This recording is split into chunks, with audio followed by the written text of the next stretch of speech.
Hi everyone, we are so glad you're able to join us today. We've got something super special. This particular article of clothing is courtesy of the Overfield Tavern in Troy, Ohio, and it is absolutely remarkable, and we're so fortunate. We want to thank them for letting us use this and have you examine this, because this is a spectacular piece. Our hope here at Sycamore Spring is to actually turn this into an article of clothing for us to sell in our shop. So we're very privileged that they've allowed us to examine it very closely, because this is one very unique piece of clothing.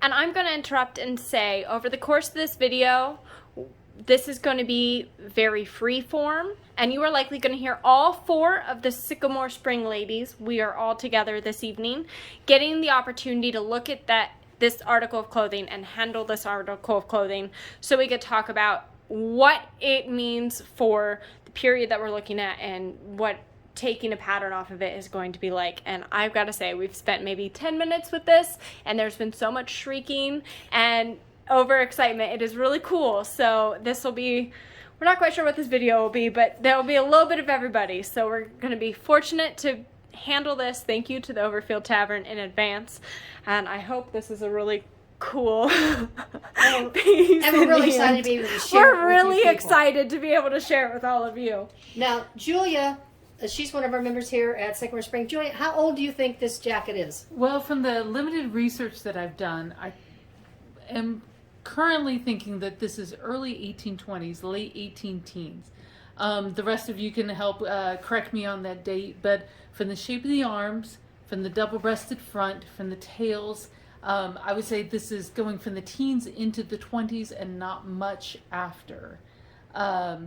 I have done some looking online at period pictures of men's tailcoats, and it seems to be most popular in kind of the mid-1830s period. This museum is very blessed to have an incredible collection of textiles and a few articles of clothing, and I believe a lot of the textiles were purchased in New England at auctions. I do not believe currently that this is an Ohio piece, so just to set you up there. I wish we could document it to Ohio. This would be absolutely spectacular That if would we be could. so cool. A frontier article of clothing is so unusual that Yes. it's to be studied wherever you see it. To start with, when you're looking at it, the first thing you notice are, to me, are the buttons. That was my first notice. They're covered buttons, but if you notice, they're on both sides of the collar. And they go up to where they're unusable. They're for decoration only.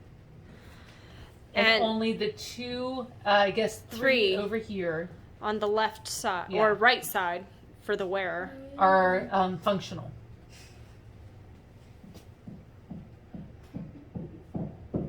So it goes right down into a V. But not a big one. Not a big one. No. And we should mention that the fabric is, we believe, is a linsey woolsey. Yes. It's a looser weave. I shouldn't say looser. It's a bigger thread on this. So you've got this yarn dye look to it. You And all we've just washed our hands. And it's definitely a different weft from a warp. We've got a white and a blue check that is happening here within the weave. So we've got two different materials. very hard to see on camera, but if I zoom in, you get the look that it has. It's so. It's not a denim. It almost looks like a micro check, but it is a large. And I believe it's the darker blue that is the wool here. Correct. When you touch it, it has a bit of a bite to it, the way wool has a bite to it. It catches your fingers. Now, if we open up the jacket itself, we're going to see that it is lined in a very rough, is this cotton? That's a cotton. I would say A very rough cotton, only down to the center back. It's not lined any further than that. The rest of the seams you can see clearly.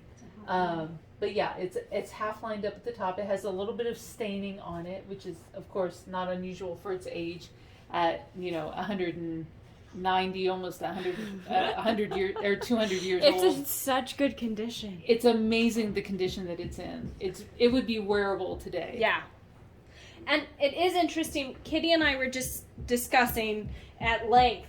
The front is all one piece, much like a Mantua style gown from the late 18th century. from the front, Let me show you what we mean. from the center front closing, like a center front closing English style gown, all the way to the back. It is all one piece. Ending up high on the upper arm. That's not a seam? No. It is The lining. lining. It's a self-lining over the interfacing, but that's it. The grain line of the fabric Is unbroken. is unbroken. So that was my favorite part. I'm done. That's No. I The liked. It's favorite so cool. part. The favorite part are the hidden pockets. Oh yeah, no, okay, that That are does in the take tails. the cake. Look Which at that, are also folks. lined in that same Yes, color. and it's all self. On both sides. Oh, but interiorly it is the Lining Lindsay cotton. Woolsey, and Where is it? it's there. There. On Oh, that both one sides. only has one side. Yeah, one side. This And that one is a has got double two- pocket. Is that in the shot? Yeah. Excellent. Okay. So back to what Mallory was saying. When we go to take a pattern from this, folks, be aware, we're taking from an extant example. This is the way this article of clothing is done, starting here. Crazy. Here's the center back. So this is our side seam on the back, going clear around to where Jan is, and up over the shoulder quite deeply. And you see that these two pieces are only this far apart. This is the top of the front peak, and this is the back. Kitty, let's get a close-up shot of that. Can you bring it any closer? I can zoom in, absolutely. Okay. This is the back piece This is the center back, and the whole side front. and this is the top of that side front, or the whole front. Yes. Remember, folks, this is not a seam. This is the shadowing through of the self-lining from the front. Which has been So the only lining on this garment is the front lining and that very small piece of cotton in the back. Other than that, it is an unlined, and probably fairly comfortable to wear. And the pocket has lining. So the tails are almost fully lined. Oh, let me zoom out if I can figure out how to do that. it's not pleated per se. No, it's not. It's gathered Yeah, the gathers are another part that is And all the way crazy across. a interesting. waist, Yes. And there's that little tiny piece. Hang on. If you hold that up, Jan, I'm going to move the camera. Sorry, guys. There's a tripod in use, and it is not as fast as just turning your body. Probably less motion sick, though. And that little tiny bit just on the front. isn't it in tan and no Yeah. piecing here. It's all gathered. Is the back solid? That facing? It does not have that piece, or does it have that It piece? doesn't have that piece. No, Huh. it goes into the tail. This Well, facing. I guess I should get that on the shot. Sorry. Unbelievable. You know, we tend to think of 19th century menswear as being All right. very tailored, which Yeah. it typically was. But this is a very unique example of a 19th century piece of menswear that doesn't have a lot of the traditional tailoring techniques, but still gets across the form and the silhouette of the period, and would be easy to put into a pattern that most people could put together. Which is why I'm really intrigued by that front piece being done, and what makes me think of the way a mantua maker would make a gown in the 18th century, because it still would tailor to the body, cut like that, without being a tailored garment. And while Jan pulled this up, I'm going to show you the back part, or I shouldn't say the back part, but the lower part with the tails. And that's interesting because this part that was an extension onto the lower part of the coat, you can see it's one piece with this, but back here It's it's not. not. This comes down. facing, piecing. It almost makes me wonder if this was a tailored garment before it came to Ohio, and it was almost like a miscut, and they decided to make it a design element. Well, that's the thing that Jan's always pointed out. Look down here, for example. Can you see down here? Should I pull it out? love. No, Yeah. Okay. it was There's a perfectly in teeny See how shot. it's tiny pieced, little but they've triangular matched piece. it on this side. Yeah. It's the same area. they had to slice in a piece, because you got to remember, you're going to make use of every scrap you've got. If you don't have enough, you're going to piece it in. And also notice that this is the selvage Feel that. of the fabric. If you guys Say this feel is this savage. thread, this loose white thread that has come undone from the body of the garment, it feels like does linen. feel like It's linen. got the Looks glazed. pull and the bite of linen. That is so cool. This detail is on a later pattern, but it's deeper as a waist. Right, but isn't that separate? Wouldn't it be separate on this back part too? Why would it not be separate? This is one piece, so this front piece, when we take a pattern, It's we have to facing. drop down, Mhm. but we have to decide as people who are redoing this, do we want to make this piece here part of the top, No. like the back is here, Just the way it is. or do we exactly match what they've done and try to figure out how to put that together then? Oh, I would. It's match all from this angle. It looks like there's a seam here. This it, is but a there's piece. not. No, okay. Yeah. It, from the angle and on the screen, Same it thing. kind of looked No, like I that was would pieced read in. that as a historical piece. Of what I'm it curious is. how much is gathered in there. This is all gathered. Yeah, but and it's very small, but because hand finished, And when I'd they be gather curious. it, these two These- pieces are turned inward like this, and and they, then gathered up here, because this is gathered on this side separate, gathered from this side. And these, again, off the thing, the seams have been turned and whipped, yeah, thank you for that. except Can you see that? Yep. And whipped But- down. They are whipped down. Yeah, So they're felled. These but seams that are felled. center is the selvage, and it is not whipped down, correct? it is whipped. Okay, is it whipped. is. It's whipped. Yeah. Yeah. Again, it doesn't quite look like it on camera, so white- I No, wasn't you sure. can't put your finger underneath it. It's, The it's white's whipped. a Okay. salvage, Yeah, but then this seam is left raw, but this has been felled to keep it from unraveling. And even the seams here have been felled. Finished, So, as the case let's may show be. the viewers the sleeves if you can. I was just Yes. going to do that because they're absolutely fascinating.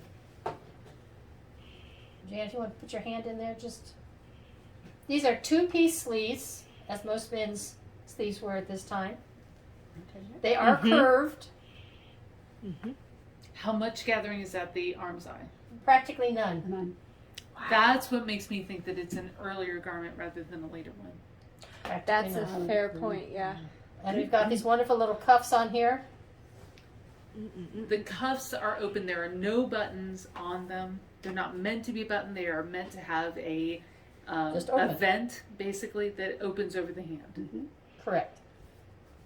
And while this looks like a seam here, this isn't. This is actually the weave, Okay. the thread in the weave. Thanks for pointing that out. I was gonna ask. And interestingly enough, you'll like this. While this looks like this is an applied cuff, it's not. This is one piece brought around to the front and turn. and turned. So what's the line that you're seeing there? It's been. Oh, this line here? So that Here, out. the cuff. Oh, But you look, Kitty, and there's that's where it's something brought here. around to the front and attached. Wait, You're just seeing the stitching from the inside. yeah, okay. Yeah. Okay. So it's Oh, I misspoke. Part of it is, though. Here's the seam here. Attached and then folded over. And then folded over to the front. to give Wow. a bit of a facing But it's not nearly as deep as as that. the front as that. cuff. Wow. How fun. So that is applied, that cuff. That cuff Okay. looks like it's applied, and we've got a placket Yep. Very nicely done. right here. Very nicely done. How's your placket over there? Beautiful. That one too? I can't get both of them in at once. It's okay. We'll get it. Where's my professional camera guy when I need him? And you can see this ends here. This side on this side ends here. Oh, there it is. I got it. I wonder if Had to it's go the down same a on the other little side. bit more. It's what do you Yeah, want? it is. Here Yeah. and one here. Here. I wonder why the. It looks like that's appliqued on. Mm-hmm. Mine goes a little. Again, these are fairly simple garment shapes and stitches. This is not an advanced tailoring that No, we're talking it's about. piece. A pattern Okay. off of this jacket could be made by the advanced home seamstress. Yeah. I could agree. So now we've shared with you some fun we've had looking at this. Our next fun will be trying to figure out these pattern pieces. How did we do this? But we wanted to share with you this ruler. exciting find the double pockets on the one side, single pocket on the other in the tails. The There tail. is no, notice that's another thing. Notice there's no pocket up here. Mm-mm. This is pocketless. There's no welting, there's no pocket at all. And there's no breast pocket. And there's no breast pocket. But the pocket for the back Right. comes almost all the way to the front. Well, Jan just found something interesting. Yeah, I While was we curious only about have that too. One working set. Maybe he can go from either side. I was gonna say, I bet it depends on how the man dresses. To the right or to the left. If this isn't a tailored garment, what he prefers. Unless the Nope, you can't button those both at the same time. No. nope. Nope. Fascinating. Absolutely No. So fascinating. if you have thoughts on this garment and any research that can help provide any insight into its date of manufacture or the you way that it seen was one? worn, if you've seen one, please God. comment below. Would love to hear from you. Or if you have any questions about different impressions we've had while looking at this, we welcome them. Know that we won't be with the garment because it is property of this museum. However, this has been a short tidbit into our fun, exciting evening of looking at this. How So we come up with comments, something. questions, let us know. Please, we will.